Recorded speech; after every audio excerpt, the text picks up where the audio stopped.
Most of it. All right. I don't have my jacket. But okay.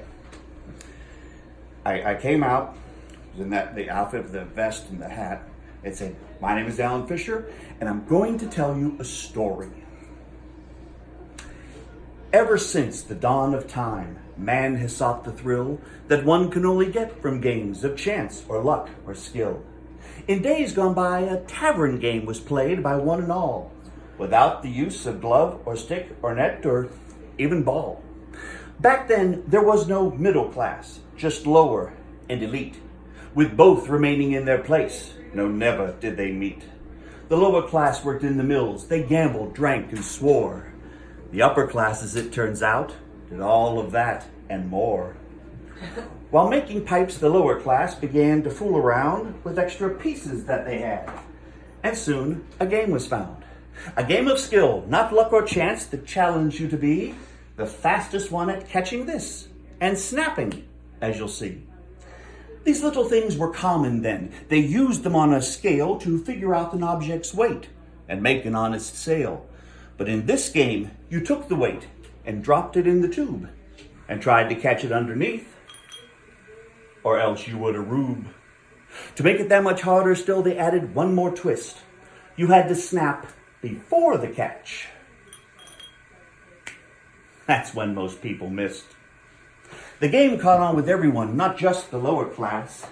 But when the uppers played, their tubes were nice. Their weights were brass.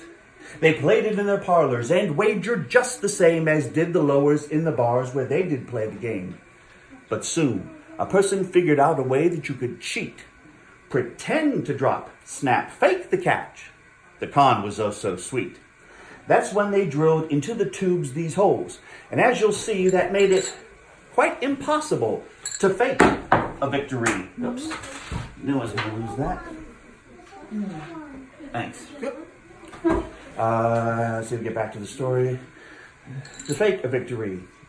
In every pub, in every home, they played this snapping game. And for that very reason is why Snapper was its name. All tried but failed to master it, sophisticate to hick, until a stranger came along who knew a little trick.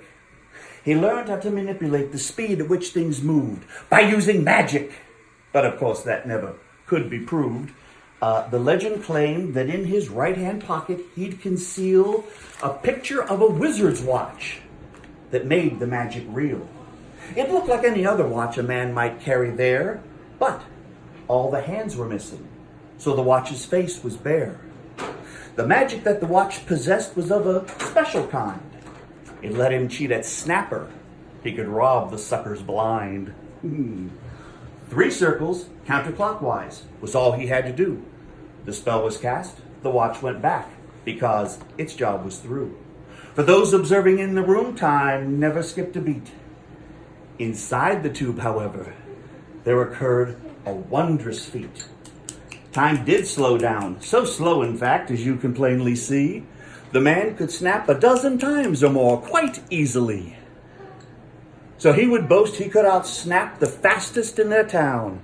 "Fellows, place your bets," he'd cry, "and lay your money down." Of course he'd win, and as they gathered up what he was owed, from in his pocket he'd retrieve that picture he had stowed. 3 circles round the other way, the spell would be removed. The weight would act just as before. Deceit could not be proved. He'd then leave town a happy man, content to be so rich. For years they tried to beat his score, that lucky son of a gun. Now history has long forgot who played those snapping games. We'll never know who won or lost. We'll never know their names. Except the wily wizard who lives on within this rhyme, the legend of the man known simply as Professor Time.